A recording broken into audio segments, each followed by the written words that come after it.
하나님 말씀을 함께 받겠습니다. 구약 성경 역대하 31장 역대하 31장 20절 21절 역대하 31장 20절 21절 우리 할렐루야. 여러분, 찬송가 중에서 한국인들이 좋아하는 찬송가가 있어요. 선호하는 찬송가 있겠죠? 그 중에서 대체로 탑 10 안에 들어가는 찬송가 중에 우리가 즐겨 부르는 찬송가 하나 있어요. 이 찬송 저 참 좋아해요. 찬송가 384장. 크로스비가 작곡한 건데요. 나의 갈 길 다가도록 예수 인도하시니. 좋아하세요? 어떤 부분이 제일 좋아지는 부분일까요? 어떤 부분이 제일 좋으세요? 네? 그렇죠. 무슨 일을 만나든지 만사형통하리라. 아멘. 그렇게 되길 원하시면 두 손 들고 아멘. 아이고 욕심도. 아니 세상에 그런 인생이 어디 있어요? 무슨 일을 만나든지 만사형통한다고요? 그럴 일은 없죠.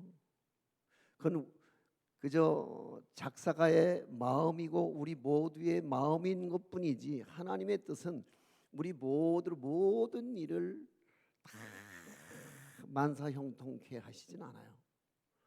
그렇게 되면 버르장머리 없어서 못 써요. 그죠? 못 써요. 그러니까 언제 견고해지느냐?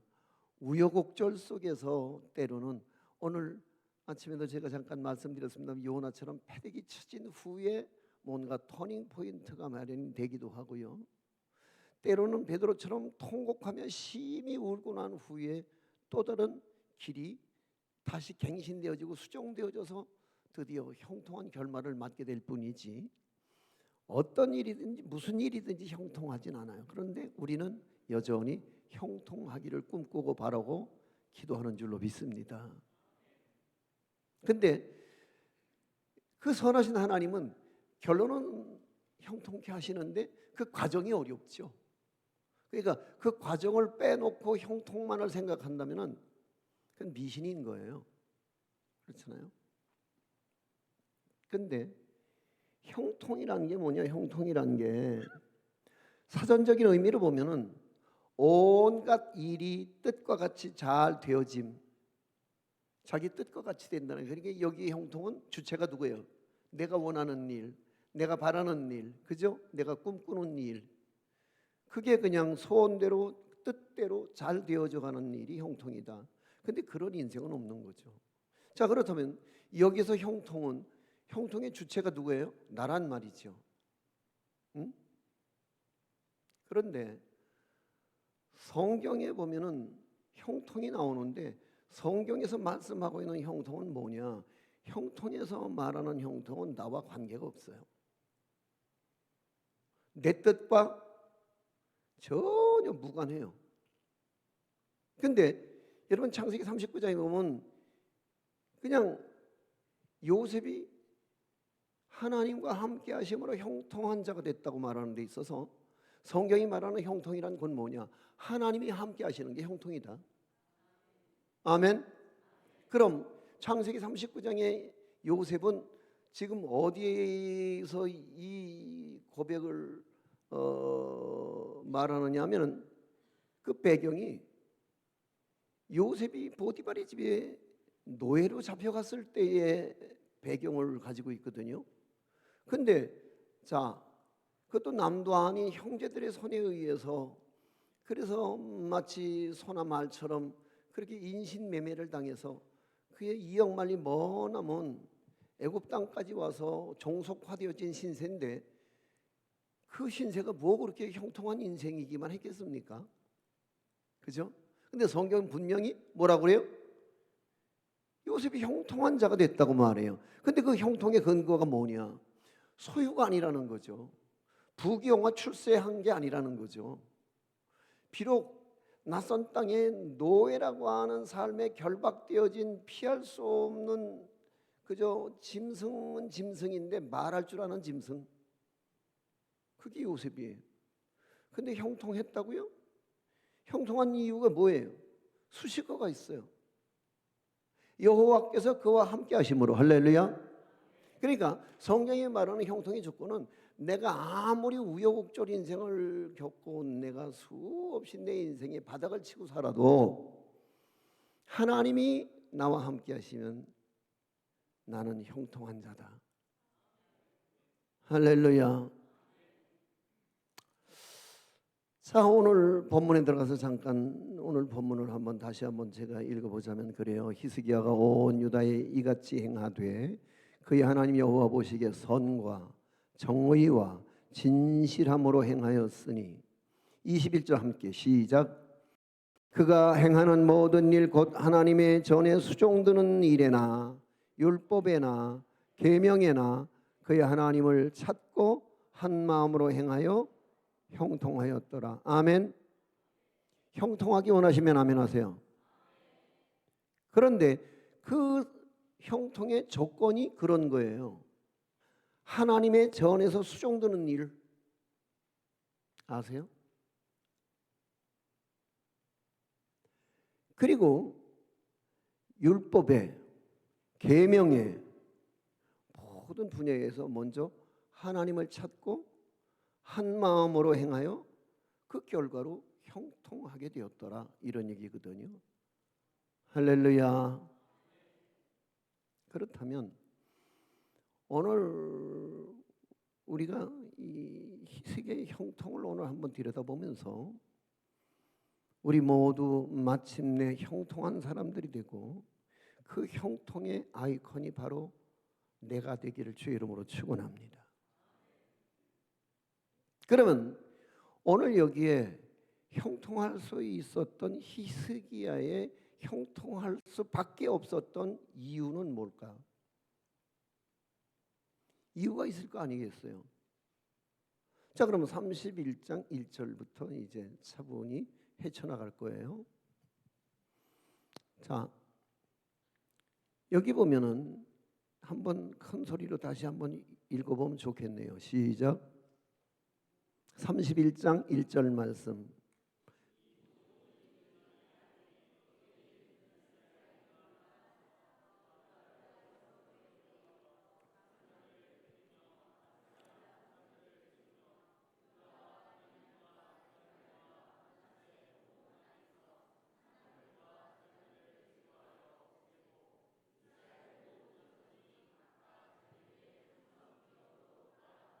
아멘.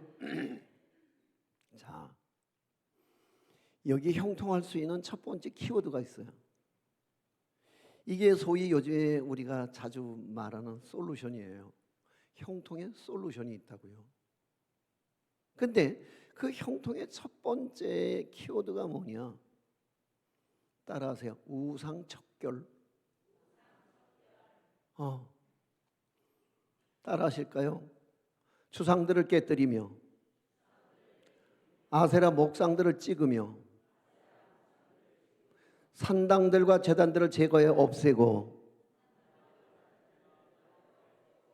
이게 뭐예요? 우상척결이거든요. 그러니까 히스기야가 형통할 수밖에 없었던 이유 중에 첫 번째 키워드를 말하자고 한다면은 그의 삶에서 모든 우상들을 다 깨트리고 찍어버리고 제거해버렸다는 거예요. 여러분 형통하기 원하신다고 그랬죠? 아멘. 그러면 제가 한번 질문을 던질게요. 여러분 우상 숭배 하십니까? 안 하시죠? 진짜요? 정말? 근데 왜 대답 소리가 점점 자신이 없어지세요? 여러분 당시에는 그런 우상들이 있었어요.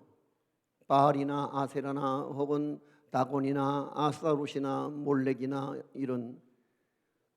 그래서 사람의 손으로 만든, 그래서 금, 은, 동, 철로 만든 수공물이 우상이에요. 그렇죠? 그런데 오늘 예수를 믿는 우리에게도 우상이 있다는 거 아세요? 누가? 제가요? 누가요? 여러분이요. 그 우상이 뭔 줄 아세요? 우상을 정확하게 정의하자면 꼭 금은동철 목석으로 만든 수공물뿐만 아니라 정말 우상의 개념을 다시 한번 정리를 해보자면 하나님보다 더 사랑하는 것은 모두 우상일 수밖에요. 공감? 그렇다면 우리 우상 숭배하는 거 맞죠? 여러분 예수 왜 믿어요? 나는 그래서 믿었어요. 교회 가면 복 받는다 그랬어요. 그래서 나에게 우상은 복이었었어요. 예수 믿고 내가 목회자가 돼서 나에게 우상은 부흥이었어요. 그런 거 아닌가요? 그런데 오늘 우리에게 공의, 이 믿음이라는 커튼 뒤에 돌아앉아서 우리가 꿍꿍이를 가지고 있는데 그 꿍꿍이 중에 우리가 내려놓을 수 없는 우상 중에 우상이 자식이라는 우상이에요. 아닌가요? 자식이 잘 된다는데 내가 뭔들 못하고 내가 뭔들 내가 안 할까 보냐? 이 자식이 잘 된다니까. 그렇죠? 그래서 우리는 사실 예수를 우리가 믿는다고 할 때에 진짜 예수를 위해 예수를 믿는 게 아니라 자식이 잘 되길 바라는 마음에 예수를 믿는 경우는 왜 없겠어요? 그러니까 자식이란 뭐냐? 죽을 때까지 가슴 속에 들어앉은 돌덩어리라. 이걸 드러낼 수가 없는 거라. 그 드러내면은 내 인생에 의미가 없고 내 생명은 단절되는 건데요. 내 어머니가 이 못난 자식의 이름을 교통사고로 이제 막 숨을 거두면서도 그 어머니가 아무도 없는 그 노상에서 피를 동이동이 흘려가면서 그 광경을 지켜본 이웃들의 말에 의하면 어머니는 그 죽음의 순간에도 내 이름을 그렇게 끝까지 눈 감을 때까지 어머니는 내 이름을 불렀다고 그래요.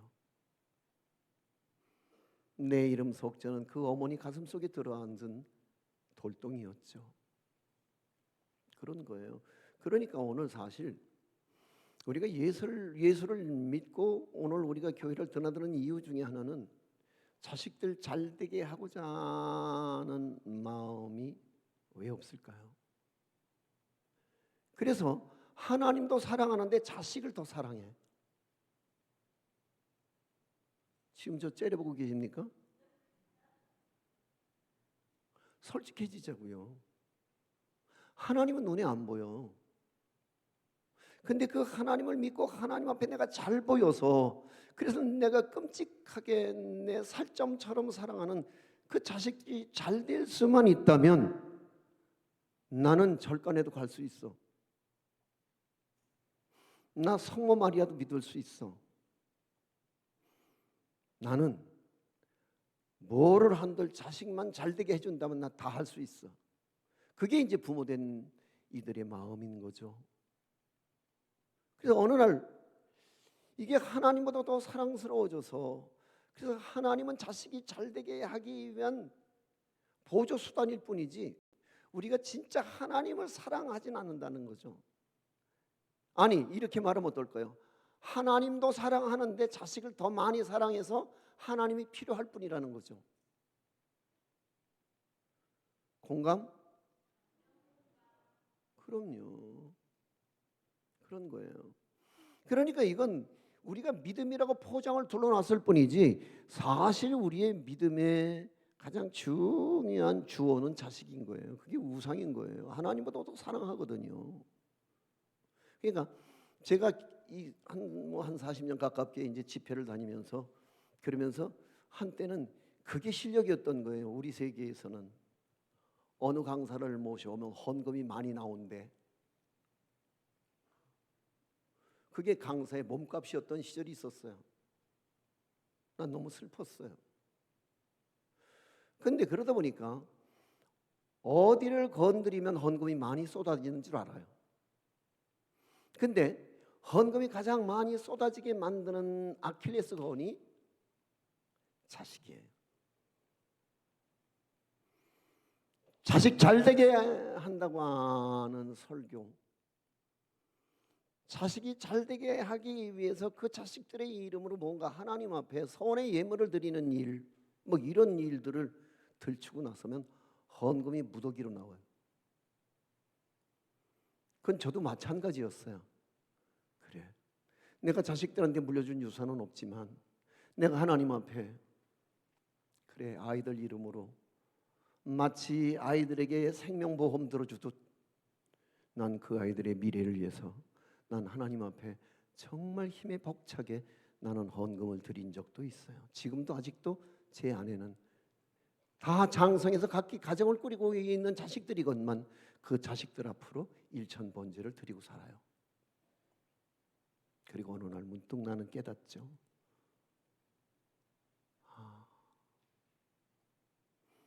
우리는 어쩌면 하나님도 사랑하는데 어쩌면 하나님보다 더 자식을 사랑하는지도 모르겠다. 그래서 교회 떠나게 만드는 거는요, 자식들 건드리면 교회 떠나요. 지금 여기도 그럴 분들 많아요. 그렇잖아요.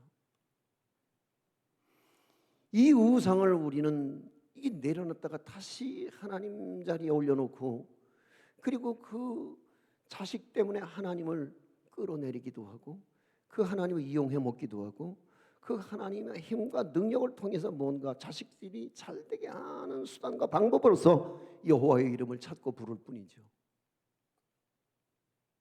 또 하나 우리에게 피할 수 없는 우상이 있어요. 교회 다니는 우리에게 말이에요. 뭔 줄 아세요? 돈이에요. 그러니까 혹시 그런 일에 종사하는 분들 계시면 내가 실례가 될지 모르겠습니다만 교회를 상대로 해서 사업하는 분들 계세요. 근데 이런 분들을 대체로 다는 아닙니다만 대체로 이런 분들을 보면 돈하고 믿음하고 이제 다시 말하면 이권이 생기는 교회이라고, 믿음의 양심하고 둘이 맞짱을 뜨면은 누가 이길까요? 돈이 이길까요? 믿음이 이길까요? 예? 돈이 이겨요.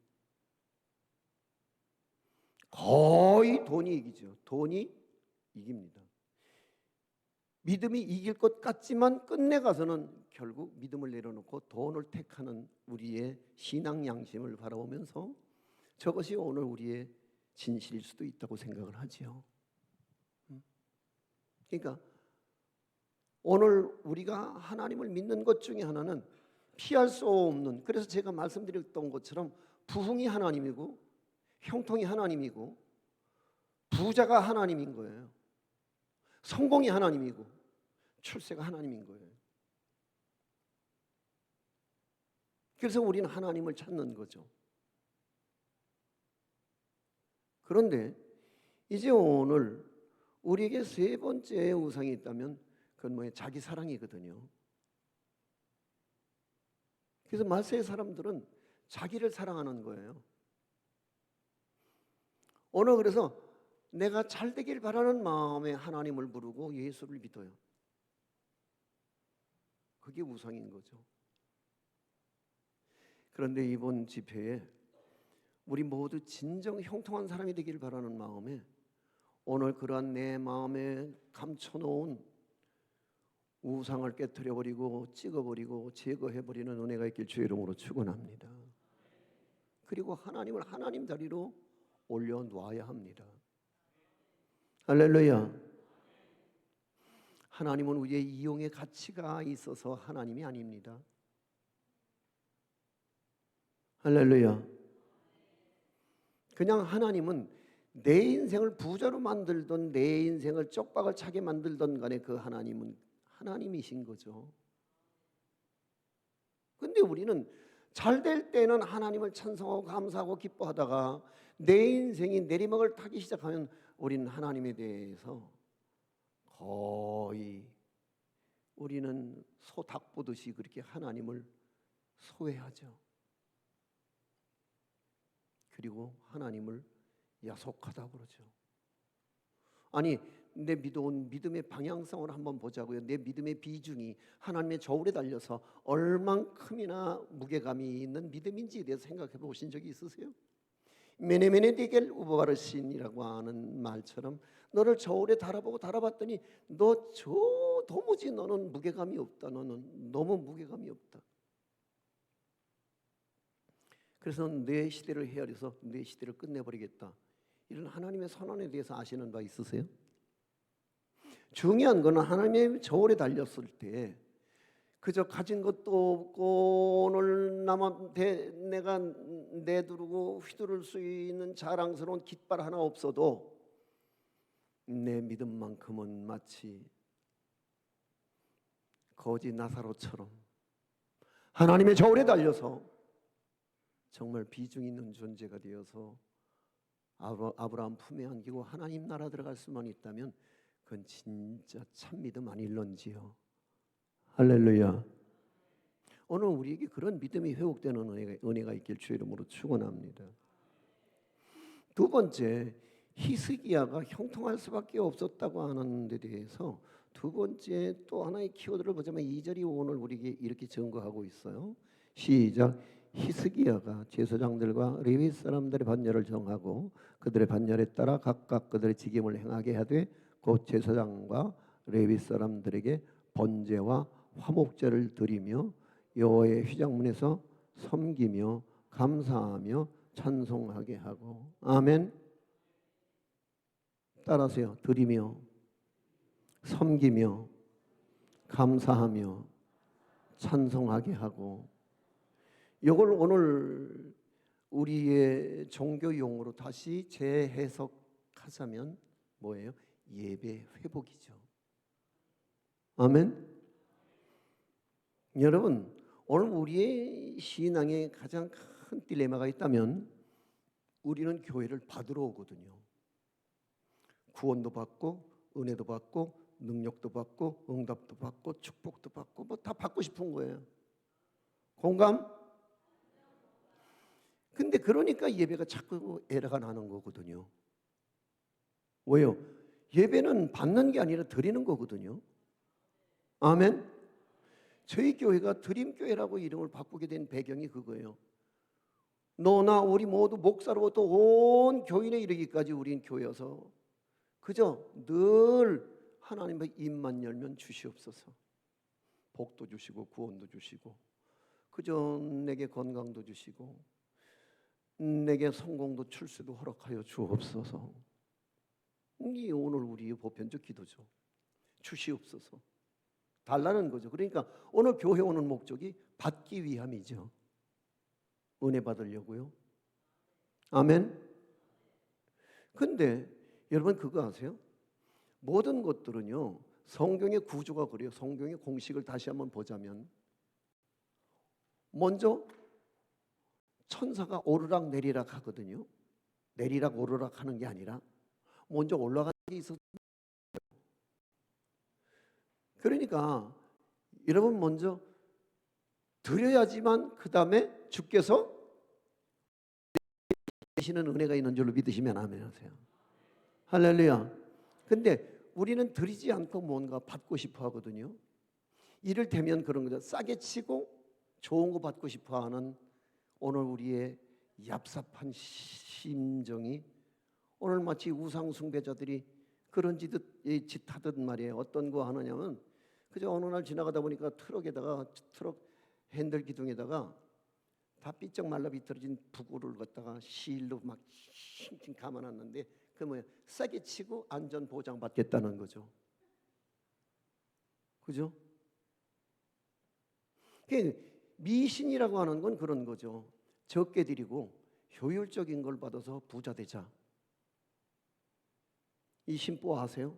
근데 그 심보가 오늘 예수 믿는 저와 여러분들에게 있다는 거죠. 은혜를 받겠다고 오는데 그냥 은혜를 받을 사람들이 아무것도 드릴 바는 없어요. 그냥 많이 받았으면 좋겠어. 은혜를 많이 입은 부흥에 많이 받았으면 좋겠어. 근데 나 드릴 거 하나님께 별로 없는데?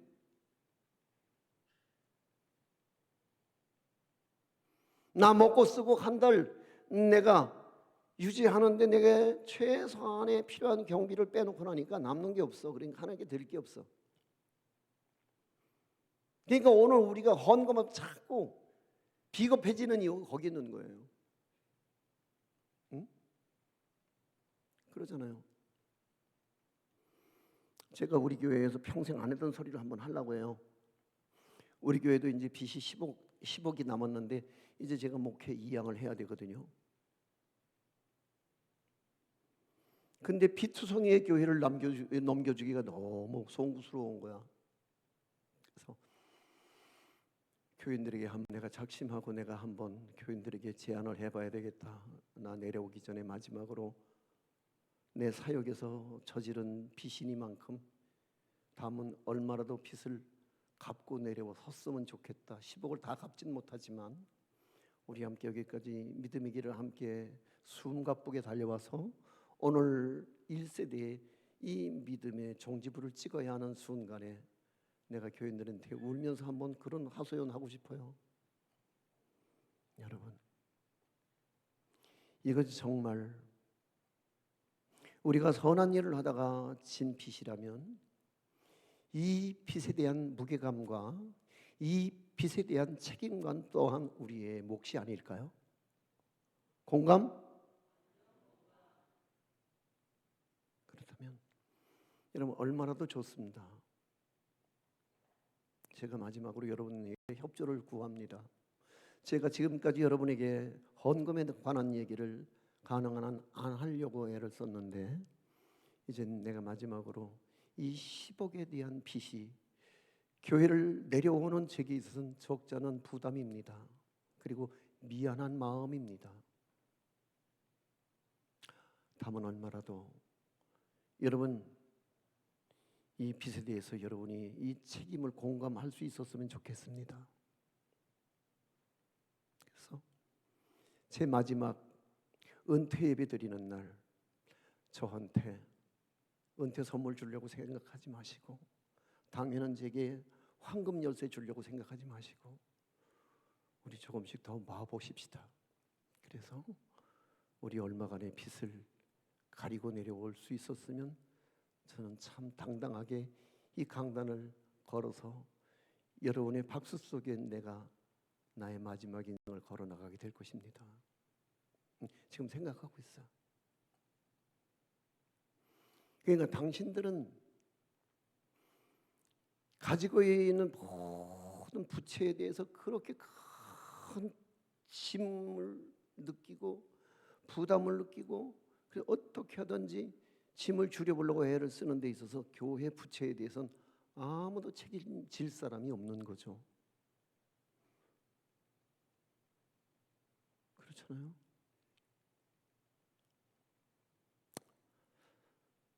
교회 받으려고 온다고? 좋아요. 근데 받는 교회는 그건 이기적인 교회죠. 사랑은 나누고 베풀고 섬기는 거잖아요. 드려야죠. 이 교회는 드리는 것이 마땅하다 그래서 이름을 바꿨어요. 드리자. 이게 드림교회. 영어로 드림이 아니라 그냥 드림이에요. 순수한 우리말로 드림이에요. 찬양도 드리고 눈물도 드리고 소원도 드리고 감사도 드리고 내 이 너절한 이 후패해가는 이 겉사람 이 육체도 내 인생에 남은 기력도 하나님께 드리자. 그게 예배다. 아멘. 회개도 찬양도 기도도 드리는 거잖아요. 아멘. 제가 이 척박한 설교 시간에 내가 이걸 왜 다루느냐? 예배의 중요한 요소 중에 하나는 드림이에요. 아멘. 근데 오늘 우리가 너무 공짜에 익숙해져 있는 거예요. 구원이 공짜니까 나머지도 다 공짜로 치면 좋겠다고 생각을 하지요. 그러지 마세요. 드리는 게 예배예요. 그 다음에 뭐예요? 섬기는 게 예배예요. 할렐루야. 그러니까 오늘 우리는 교회에서 서로를 환대해야 되거든요. 근데 우리는 교회에서 서로 자꾸 비방하고 깎아내리려고 그런단 말이에요. 아니요. 먼저는 하나님을 섬기는 거예요. 할렐루야. 나 이런 말하면 저 비난하실 분이 계실지 모르겠는데 용서해 주세요. 나 그래서 교인들 여러 잃어버렸어요. 그렇지만 나는 짖지 못하는 벙어리 개가 되고 싶진 않아요.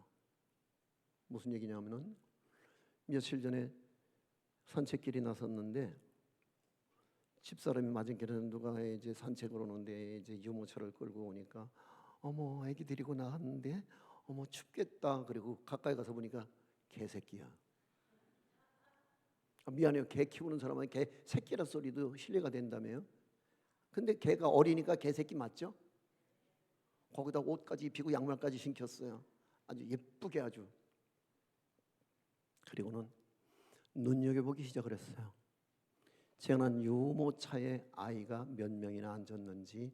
근데 아이가 앉아있는 경우는 거의 없고 전부 개가 상전이 돼서 그래서 유모차가 아닌 개모차가 돼서 온 산책길을 누비고 다니더군요.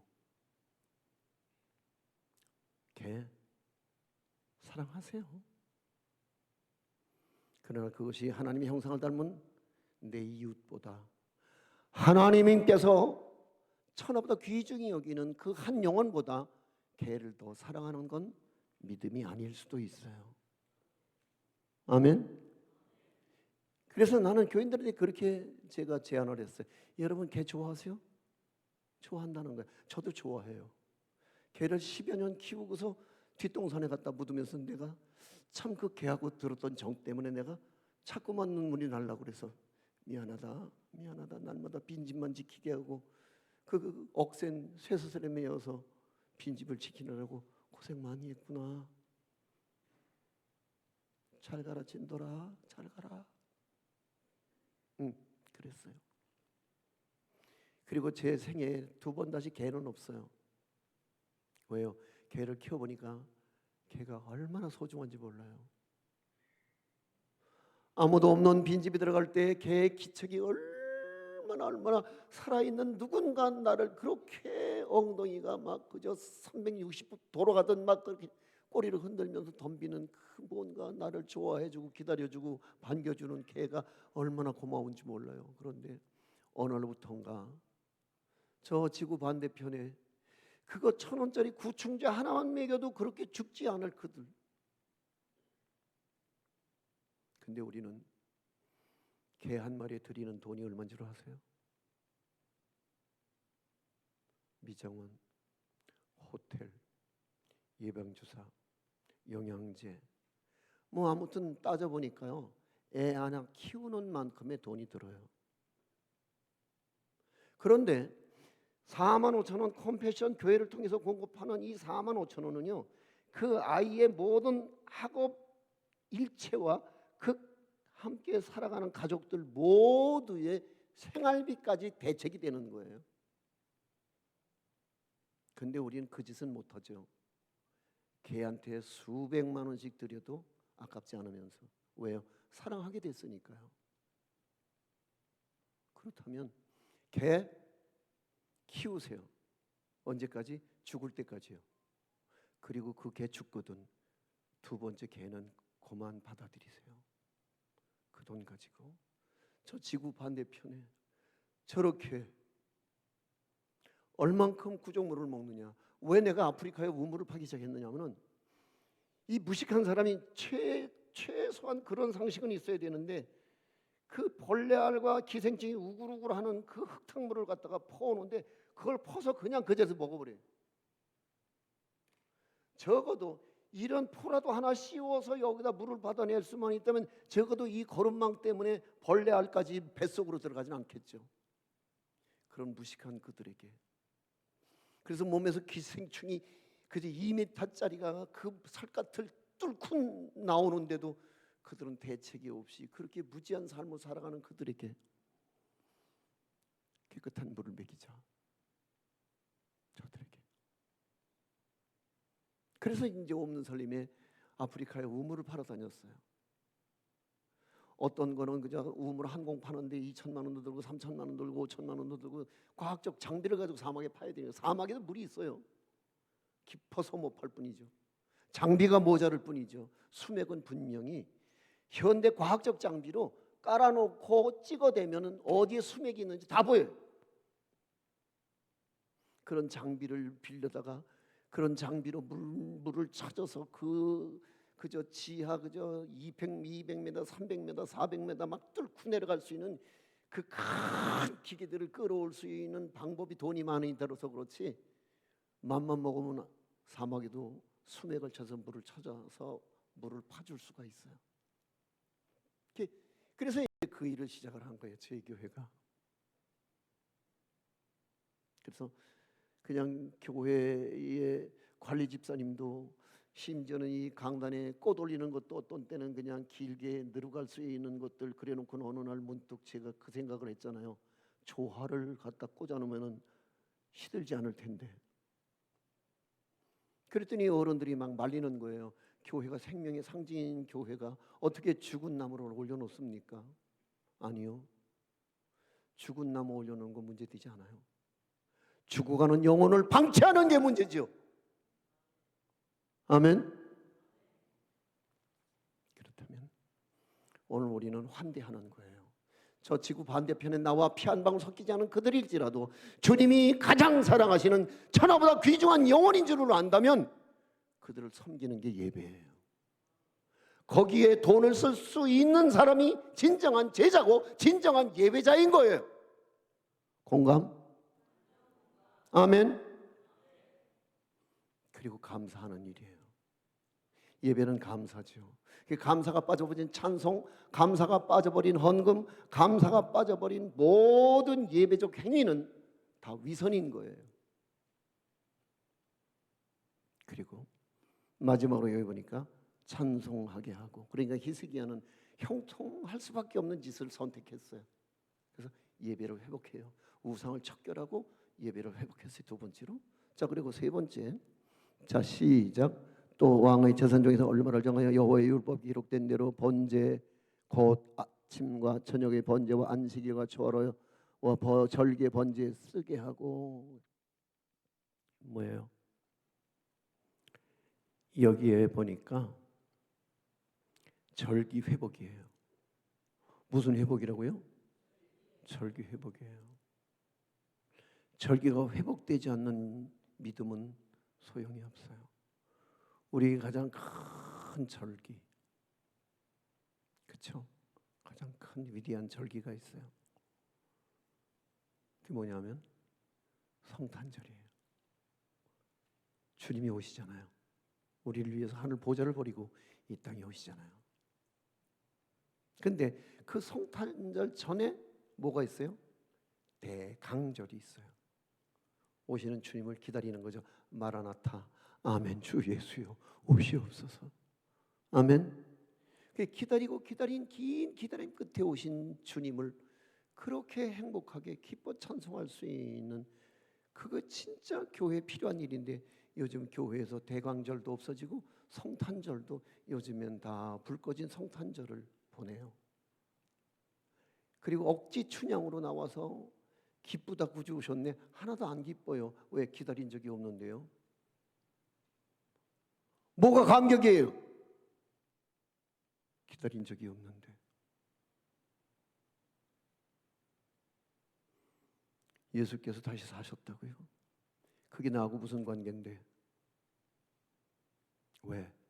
여러분, 부활절이 오늘 우리에게 중요한 절기가 될 수밖에 없는 것은요, 그분이 사망 권세를 이기고 사셨다는 거예요. 그 부활의 아침이 찬란할 수 있는 거예요. 그런데 그 부활의 아침이 찬란할 수 있는 사람들에게는 반드시 뭐가 있었느냐? 그리스도의 십자가의 고난에 참여했던, 그래서 다시 말해서 사순절이 절기로 마음에 지극히 당연한 것으로 기다려져서 예수님 때문에 당하는 고난과 순환과 시련과 역경과 시험을 넉넉하게 이긴 자만이 부활의 아침이 찬란할 수 있는 거예요. 아멘. 근데 우리는 고난은 싫어하잖아요. 그리고 조금만 마음의 자존심만 다쳐도 미련 없이 교회를 떠나버리는.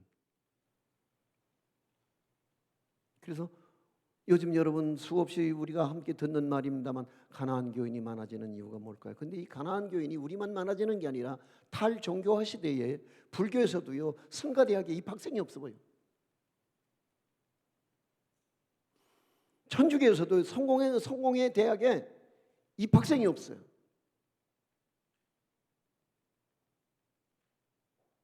그런데 중요한 것은요,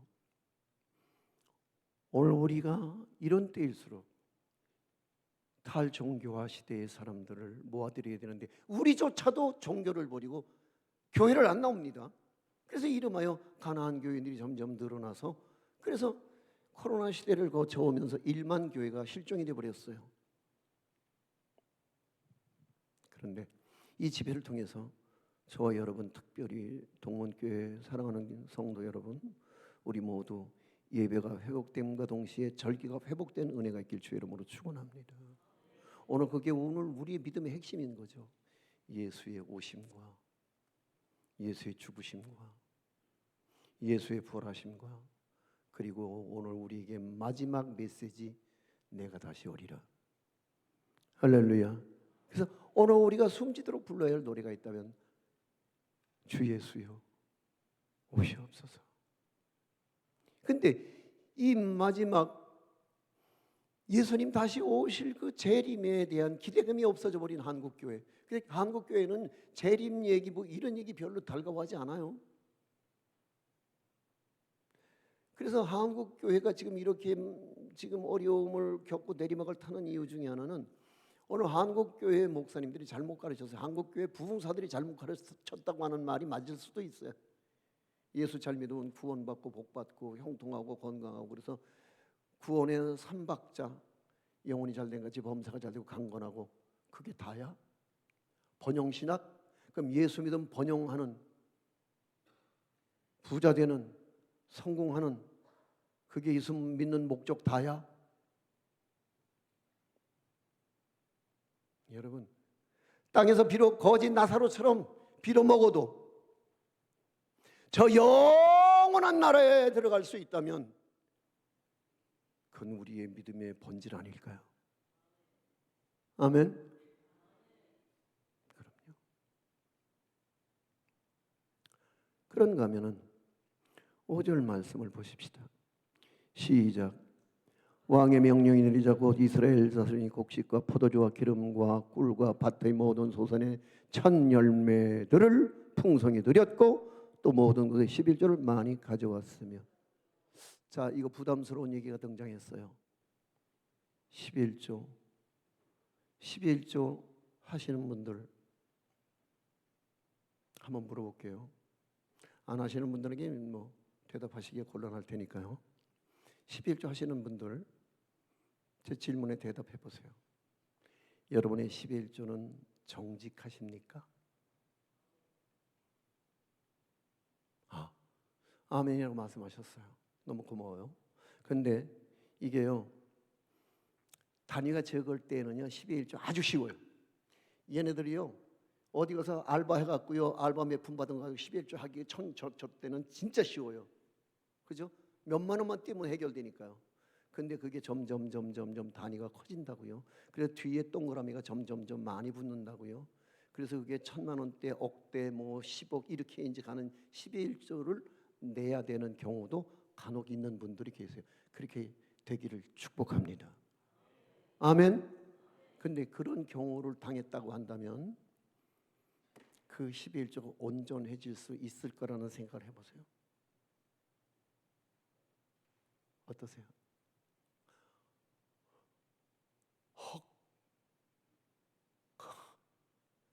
그리고 하나님과 나만 아는 비밀을 만들어버리고 말죠.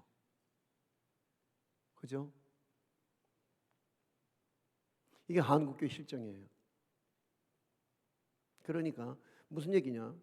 적을 때 월급 타서 11조 하기는 비교적 수월했는데 이게 가령이 이제 뭐 집을 매매했다든지 유선을 정리했다든지 아니면 선산을 정리해서 그래서 형제들 간에 그걸 다 이제 나눴는데 그게 너무 돈이 많아졌는데 그래서 11조가 막 억대가 되는데 이렇게 되는 순간부터 우리는 11조는 실종되고 체면 7일을 위해서 그걸 보고서 면피용 헌금이라고 말하는데 11절 안 내기는 죄송하니까 내기는 냈는데 11절은 이름은 붙였는데 온전하지 않은 11절을 우리는 곧잘 드리고 살죠.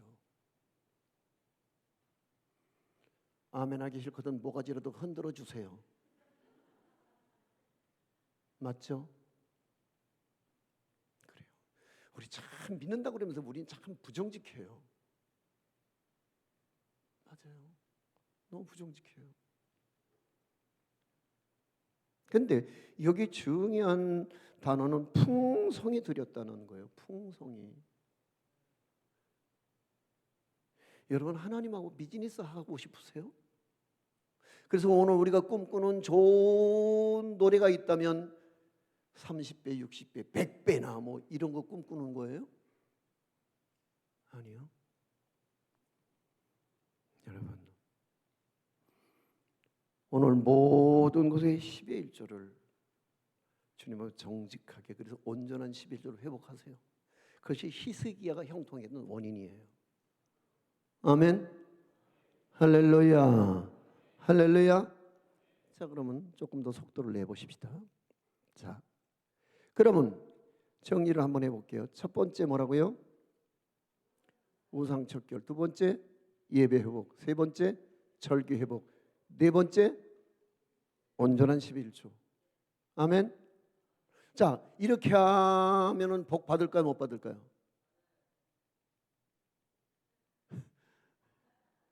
대답 안 할 거예요? 말이 밝았지 않아요? 갑자기 내가 싫어졌어요? 자, 이렇게 하면 복을 받을까요, 못 받을까요? 받을 거라고 확신하는 분 아멘. 뻥치고 앉았네. 그건 네 생각이시고요. 왜요?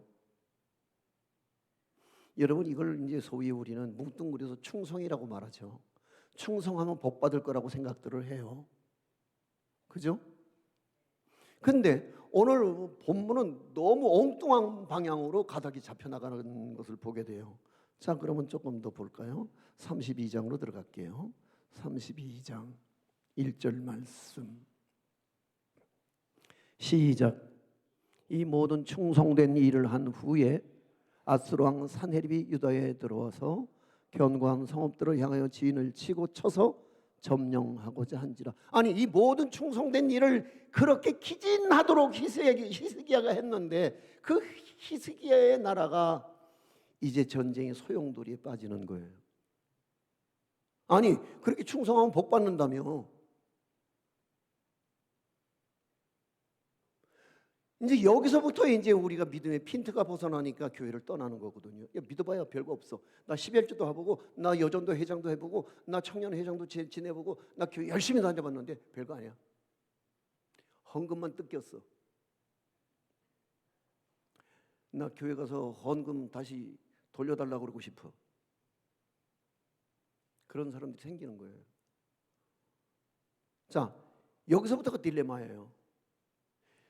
그러니까 여러분 우여곡절 그저 이를 악물고 어떻게 복받아 오려고 여기까지는 우기고 달려왔는데 그 다음에 충성된 일을 한 후에는 보상이 있어야 되는데 보상이 없이 불이 났다고? 이런 된장. 아니 뭔 이런 일이 다 있는 거지?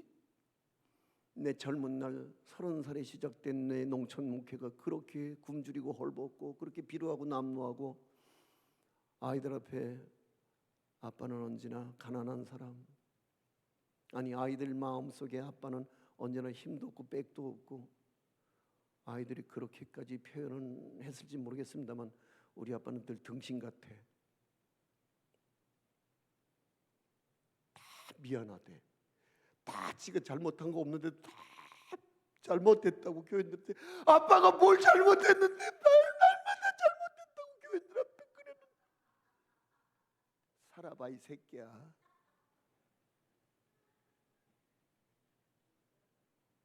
그러니까 아이들은요 아빠 그렇게 청춘을 다 바친 이 농촌 목회에 그 지긋지긋한 가난한 아빠의 헌신을 하나님이 이렇게 쪽박을 채워놓은 게 그게 하나님이야? 그리고 우리 아들이 공황장애가 올 수밖에 없었던 것은 아마 그런 이유쯤 아니었을까요? 뭐 있다고 하나님이 다 있는 거야. 그리고 어느 날 그 분란 현장에서 저도 없는데 제가 전화를 했거든요. 아내에게. 교회 빨리 가봐. 왜? 저기 미안한데 있잖아. 놀라지 마. 아 왜 그렇게 또 뭐 그렇게 겁을 주고 그래? 여보 미안해. 교회 불이 났다는 것 같았지. 그랬더니 화를 벌컥 내. 뭔 그렇게 흉한 소리를 하느냐고. 그 내가 힘없이 전화를 끊었더니 아내가 겁이 난 거야. 그래갖고 급히 차를 몰고 예배당 쪽으로 핸들을 탁 꺾었는데 하늘이 까맣더라는 거야. 그리고 아내는 지구 반대편으로 도망치고 싶었다는 거야. 그리고 나도 없는 화재 현장에 들어가서 교인들과 함께 그 화재 현장을 그렇게 소송되며 그렇게 눈물바다를 이루며 그 화재 현장을 바라보고 있던 그날 그 아내는 교인들 들을세라 비명 한 번 질러보지 못한 채 스스로의 입을 틀어막고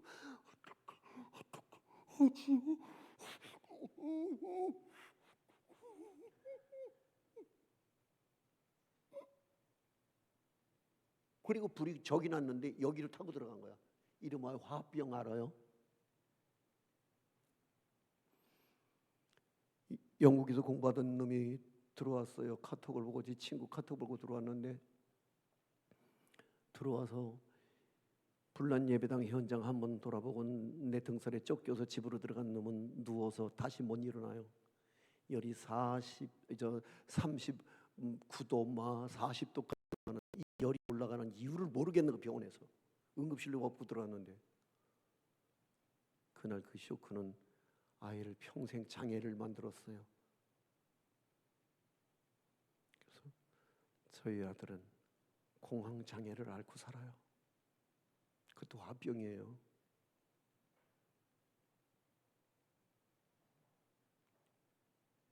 그런데 우리 아들이 교회를 못 떠나는 이유는 저희 아버지가 목사고 자기네 집이 교회라 교회를 못 떠나는 거예요.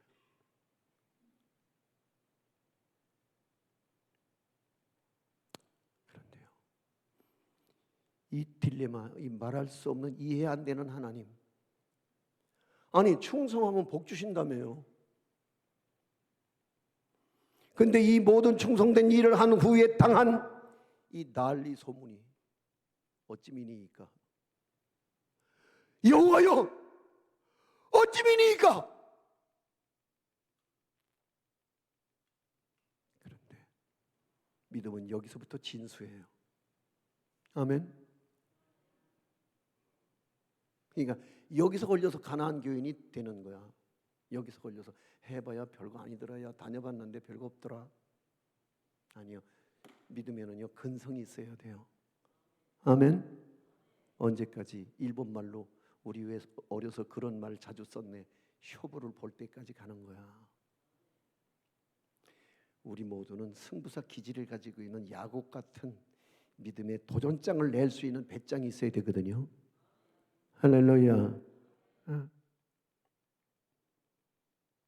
그래서 여기가 히스기야의 마지막 가장 헤어날 길 없고 더 나갈 수 없는 막장이라면 이 막장의 드라마에서 또 다른 역전의 드라마를 시작할 수 있게 되는 히스기야의 모습을 볼 수 있어요.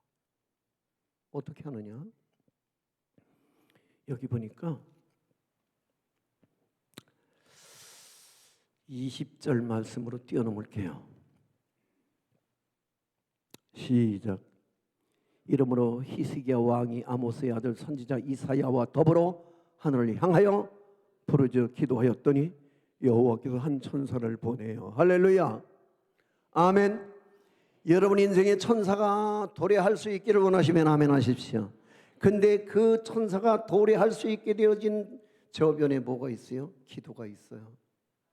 누가 기도해요? 히스기야가 기도해요. 누구와 기도해요? 김병기 목사님하고 기도해요. 아멘. 할렐루야. 여러분, 기도는 혼자 하는 거라고요? 아니요, 혼자 하는 기도도 있어요. 그런데 여기 히스기야는 절체절명의 위기 상황 속에서 아모스의 아들 선지자 이사야와 더불어, 이게 더불어가 이제 여기가 역전의 드라마의 시발점이 되는 거예요. 할렐루야. 요즘 젊은 사람들 미안해요. 지적하는 것 같아서 주의 종의 권위를 인정을 안 해요. 요즘 젊은이들 주의 종의 권위를 인정을 안 합니다. 이 교회가 지도자의 권위가 꺾이면은 대통령도 그냥 이놈 저놈으로 그냥 보편적으로 그렇게 부르죠. 그것도 이름 부르기도 그저 같지 않아서 우리는 그냥 영어로 YS.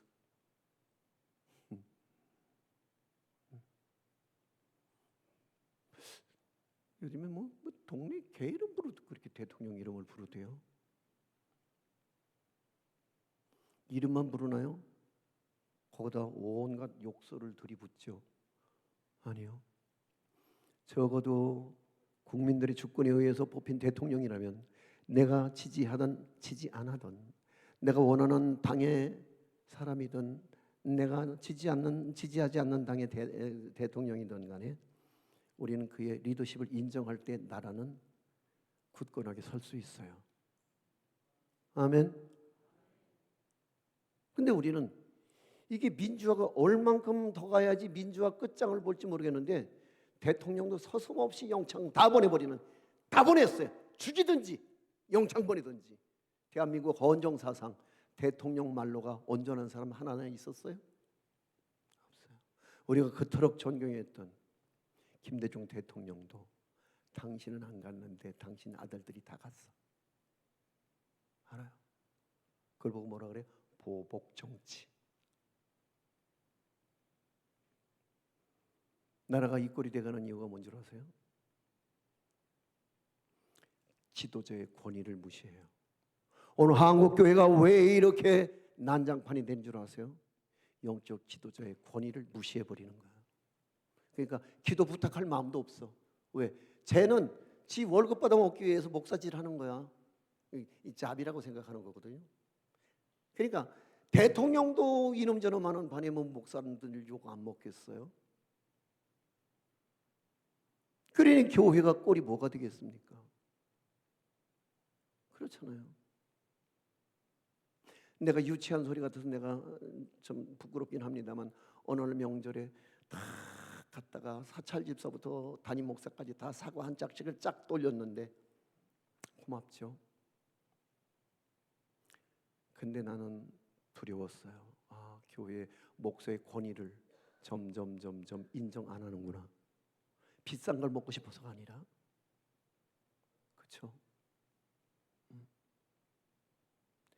그래서 모든 민중이 다 똑같은, 그래서 다 평등한. 근데 그렇게 이제 가다 보면 그게 공산주의 아닐까요? 아니요. 교회는 계급이 없지만 교회 질서는 절대 필요하지요.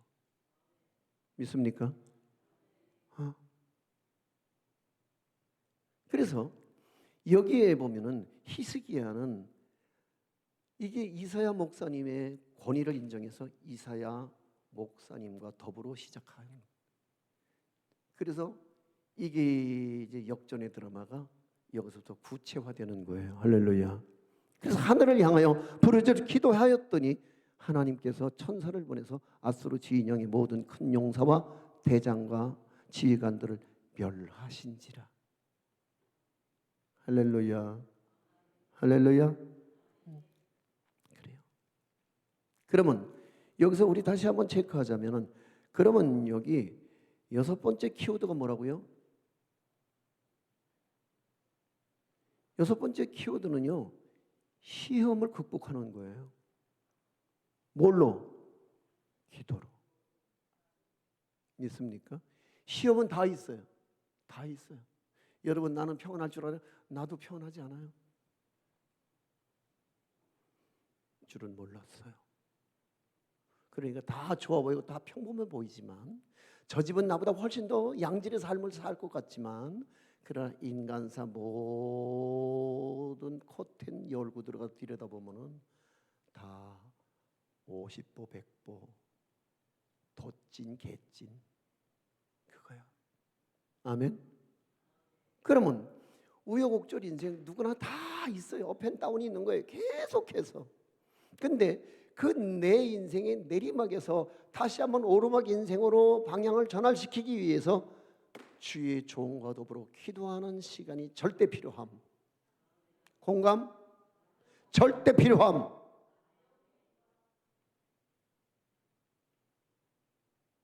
그래서 오늘 여기에 드디어 꿈에 그리던 형통이 열려지는 것을 볼 수 있어요. 그래서 결론 드릴게요. 27절 말씀이에요. 32장 27절 말씀.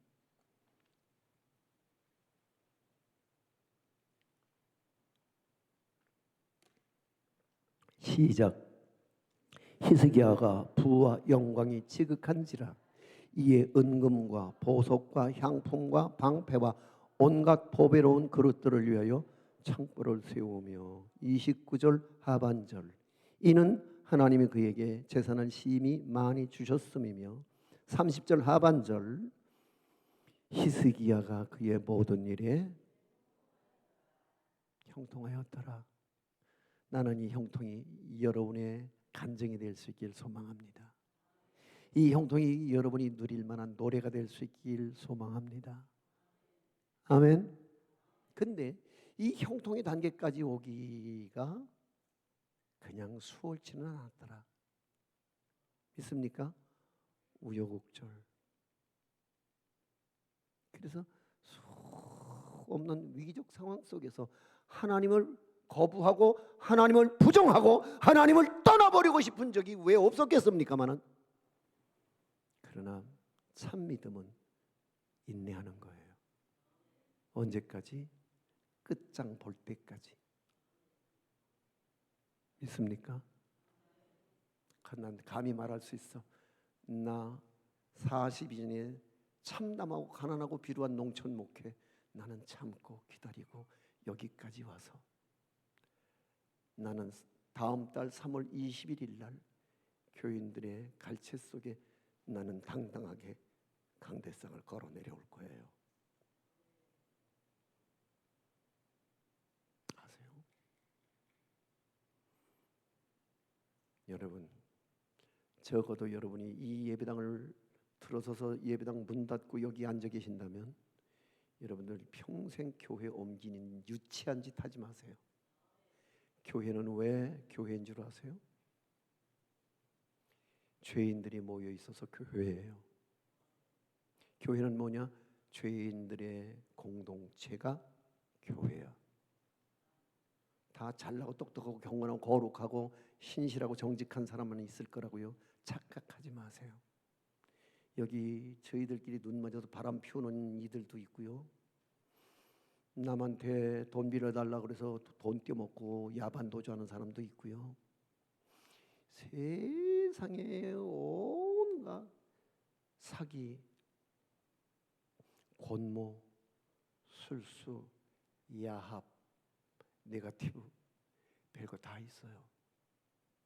그래도 교회를 옮기지는 마세요.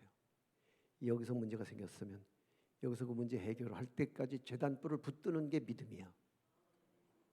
할렐루야. 그럼요. 그래야지 노년이 형통한 거야. 나 이제 형통하지. 나 짐 다 벗었어 이제.